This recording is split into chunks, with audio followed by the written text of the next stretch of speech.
मैं राजीव आप सबका स्वागत करता हूं पार्ट 3 वीडियो का पार्ट 3 है। ये पहला चैप्टर फ्लावर चल रहा है। आइए मैं शुरू करूंगा। इसका पहला टॉपिक है बीजांड। अब अव्यूल के बारे में पढ़ेंगे दोस्तों। अव्यूल किसे कहते हैं, क्या सभी आपके सामने है। इसका डायग्राम बनाइएगा फिर भी नंबर मिलेगा। सबसे पहले आपको शुरुआत करेंगे यहाँ से। ये 3 पॉइंट याद रखिएगा। बीजांड अंडाशय के अंदर स्थित होते हैं, नंबर 1। नंबर 2, इसमें भ्रूण कोश जो है यानी एम्ब्रियो सेक पाया जाता है, यानी भ्रूण इसी में पाया जाता है। नंबर 3, सामान्यतः भ्रूण कोश 7 और कोशिकीय 7 कोशिकीय होते हैं एवं केंद्रकीय 8 होते हैं, याद रखना है। तो ये बहुत इंपॉर्टेंट है आपके लिए, ये तो बार बार पूछा जाता है, इसको याद कर लीजिएगा। चलिए बात करेंगे इसके बारे में क्या कहता है ये। पहले इस पार्ट को देखिए। स्टिग्मा स्टाइल ओवरी आपको मैं पढ़ा चुका हूँ, उसी चीज़ को इसके अंदर दिया गया, स्टिग्मा स्टाइल ओवरी। और अब हम नीचे ओव्यूल को देखेंगे, बीजांड को देखेंगे। इस बीजांड को हम लोग थोड़ा सा यहाँ पे ले आए हैं, तो देखने में कैसा लगता है उसके बारे में आपको बताना चाहेंगे। बीजांड जो मेरा है यहाँ है, देखिए ये अंडाशय के अंदर है बीजांड। बीजांड का जो आकार है, पहला मुंह द्वार जो है ये वाला बीजांड द्वार कहते हैं, उसको माइक्रोपाइल कहते हैं। सीधे क्वेश्चन देगा बीआर बोर्ड कि माइक्रोपाइल कहाँ पाया जाता है या किसे कहते हैं, तो बाल बोल रहा है कि बीजांड द्वार को माइक्रोपाइल कहा जाता है। बीजांड द्वार को माइक्रोपाइल कहा जाता है। एक टॉपिक खत्म। दूसरा है आपका, उसके बाद जो है उसके अंदर जाते हैं तो क्या कहा जाता है, फंगिकल, यानी फंगिकल कहा जाता है। देखिए यहाँ पे इंग्लिश में ही इसको पढ़ लीजिए। उसके आगे जाते हैं तो क्या कहा जाता है, तो रैफी। और उसके आगे जो है आपका एम्ब्रियो शेक है। ये आपका संरचना देखने को मिल रहा है। अब बीच में न्यूक्लियस देखने को मिल रहा है। चलिए अब हम बताना चाहेंगे जो सबसे बड़ी परत है उसको हम लोग बीजांड आवरण कहते हैं। और याद रखिएगा स्टूडेंट्स, से बीजांड आवरण सबसे ऊपर होती है। तो हम लोग अब बीजांड आवरण के बारे में भी थोड़ा सा डिटेल, जो माने जो बीजांड को चारों ओर से घेरे उसे बीजांड आवरण कहते हैं। न्यूक्लियस जान चुके हैं और इसके बारे में डिटेल हम आगे पढ़ेंगे। अगर आपको सवाल कैसे पूछेगा, बीजांड का संरचना बना, ये संरचना बना दीजिएगा। ये रहा बीजांड का संरचना। अगर आपको पूछेगा कि भाई मेरे अंडाशय अनुप्रस्थ काट का पिक्चर बना, ये बना दीजिएगा। इतना ही सिंपल है। अगर आपको बीजांड के बारे में पूछेगा, यहाँ लिख दीजिएगा। इतने सिंपल था। चलते हैं आगे।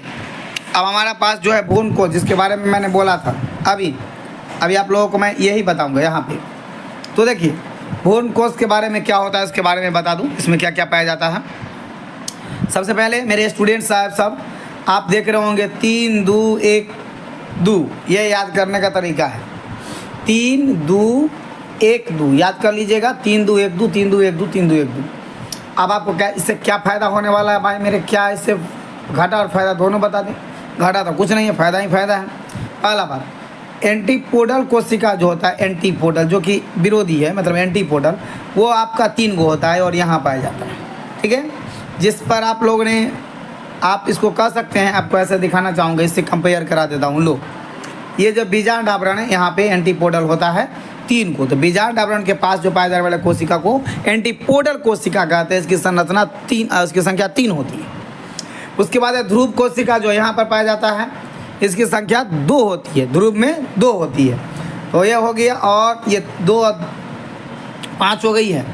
और ये बीच में जो है यहाँ पर इसकी संख्या 1 होती है, जो बड़े होते हैं, एकदम तैयार होते हैं, परिपक्व होते हैं। और यहाँ पर जो इसकी संख्या 2 होती है, जो छोटे छोटे सहायक कोशिका के रूप में होते हैं।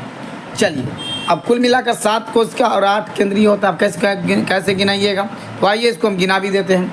कोशिका की बात करेंगे तो 7 को है, देखिए 1 2 3 4 5 6 7। और केंद्रक की बात करेंगे, इसके अंदर 2 है तो 2, 1 के अंदर 2, तो 1 बढ़ गया, तो 7 था, इसमें 1 बढ़ा दीजिए, 8 हो जाएगा। तो आपको यहाँ से देखने को ये सब चीज़ मिल जाता है। महत्वपूर्ण बातें यहाँ पर दिया हुआ है। आइए समझते हैं। बीजांड जो है कहाँ है, तो अंडाशय के भीतर है, ये जान चुके हैं आप लोग। इसमें भ्रूण कोश एकदम होता है। अब भ्रूण कोश को हम फीमेल गैमेटोफाइट कहते हैं। और सामान्यतः 7 कोशिका और 8 केंद्रक होते हैं। इसको एकदम रामबाण घोट लीजिए, याद कर लीजिए। अंडाशय में 1 या 1 से अधिक बीजांड हो सकते हैं। ये महाबीबीआई है।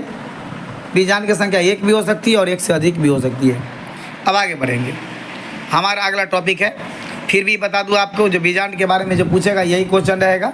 5 अंक में पूछेगा तो पूरा बनाइएगा। इससे भी आपको नंबर मिल जाएगा बिहार बोर्ड में। आइए, महाबीजाणु जनन जिसको कहते हैं मेगा स्पोरजेनेसिस। अब यहाँ पे सीधे बात है, वहाँ पर हम लोग PMC पढ़े थे और यहाँ पर मतलब यहाँ पढ़ेंगे हम लोग MMC मदर। कोई लोग उसको हम लोग प्राइमरी भी कहते हैं, उसको FMC फादर भी कह देते हैं, लेकिन ऐसा होता नहीं है।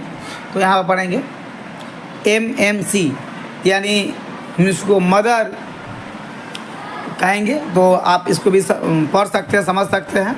ऐसे उसको महाबीजाणु मातृ कोशिका कहा जाता है। अर्धसूत्री विभाजन होगा, अर्धसूत्री विभाजन कर समझ में करते हो, गोली को पटकेगा 2 हो जाएगा, फिर पटकेगा 4 हो जाएगा। कहानी वही है जहाँ तक पढ़े थे। एक गोली को पटके 2 हो गया, फिर गोली को पटके 4 हो गया, 4 से बन गया, और यहाँ से 3 अलग और 1 अलग हो गया।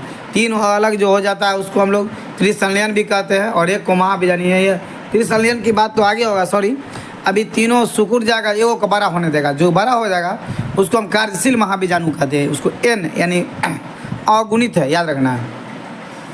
महत्वपूर्ण बातें क्या है उसके बारे में समझा दें आपको।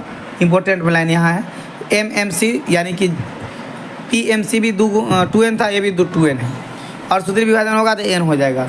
समझे?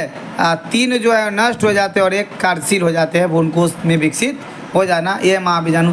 आप इसका पिक्चर बना देना, एक लाइन लिख लेना, नंबर आपको बिहार बोर्ड आराम से दे देगा, कस के नंबर देगा, ज़्यादा ही नहीं, ज़्यादा ही नंबर देगा। आइए टॉपिक शुरू करते हैं। अब हमारा बहुत इंपॉर्टेंट टॉपिक है परागण, pollination. What is pollination? PBI question से भैया पोलिनेशन के बारे में समझना है। परागकणों के पराग को जो है एंथर से स्टिग्मा तक के जाने का जो क्रम है, एंथर टू स्टिग्मा यानी एंथर है और ये स्टिग्मा तक जा रहा है, इस क्रम को हम लोग पोलिनेशन कहते हैं। चल, अब है पोलिनेशन का प्रकार कितना होता है भैया मेरे। पोलिनेशन के प्रकार की बात करेंगे तो 1 प्रकार है, 2 प्रकार और ये 3 प्रकार है। स्वपरागण और ऑटोगेमी, एक ही पुष्प के परागण उसी के वर्तिकाग्र पर पहुंच जाता है, अपना अपना ही परागण करा लेता है, तो स्वपरागण हो गया। जैसे मटर है, गेहूँ है, जितना भी फसल है ना 4 महीना वाला, सब लगभग स्वपरागण ही है, क्योंकि उसको दूसरे से लेने में दिक्कत हो, समय कम है, तो वो अपना स्वपरागण करके निकल जाता है। ये भी याद करने का तरीका है। एक ही पौधे अन्य पुष्प से अगर टकराते हैं, माने एक ही प्रकार के पुष्प है लेकिन बगल वाला से वो मिल गया, तो वो हो गया आपका समजात पुष्प। ये भी आपको स्वपरागण के उदाहरण ही है। तो ये चंपा और सरसों याद कर लेना है बस।